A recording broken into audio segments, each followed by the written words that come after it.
ஒரு வழியாக அந்த மானங்கட்ட திருமாவளவன் பார்த்தீங்கன்னா நேத்திக்கே கம்யூனிஸ்டோட சேர்ந்து ஆதரவு லெட்டர் கொடுத்துருக்கணும். ஆனால் ஆலோசனை பண்ணுறோம் அப்படின்னு சொல்லி தமிழ் மக்களை போட்டு குழப்பி எல்லாரோட மனநிம்மதி கெடுத்து 3 நாள் சோறு திங்க முடியல, தூங்க முடியல, எல்லாத்தையும் கெடுத்து விட்டுட்டு ஒரு வழியாக கொடுத்து தொலைஞ்சிட்டானுங்க. பட் இந்த ஆதரவு தாவேக்காவுக்கு முழுமையாக ஒரு சாதகமான ஒரு விஷயமா அப்படின்றது மிகப்பெரிய கேள்விக்குறி தான்.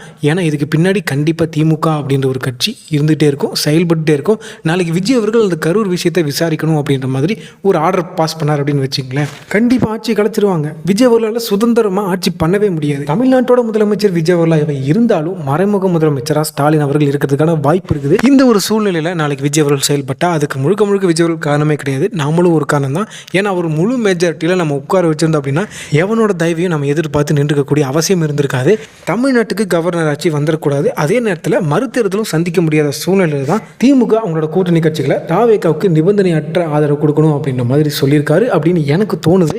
இந்த டவுட் எனக்கு எப்போ ஸ்ட்ராங் ஆச்சு அப்படின்னு பார்த்தீங்கன்னா, விசிகாவோட ஆதரவு லெட்டரை ஆதவர்ஜனை வாங்கி ஹோட்டலிருந்து வெளியே வந்து ப்ரெஸ்ஸை சந்திச்சார். அடுத்த 10 நிமிஷத்துலேயே மு.க. ஸ்டாலின் அவர்கள் ஆட்சி அமைக்க போகும் புதிய அரசுக்கு நல்வாழ்த்துக்கள் அப்படின்ற மாதிரி விஷ் பண்ணியிருந்தார். இதெல்லாம் பார்க்கும்போது கண்டிப்பாக டவுட்டு ஸ்ட்ராங் ஆகுது. ஸோ நீங்கள் சொல்லுங்கள், இது பின்னாடி திமுகவோட சதி இருக்கா இல்லையா அப்படின்றத.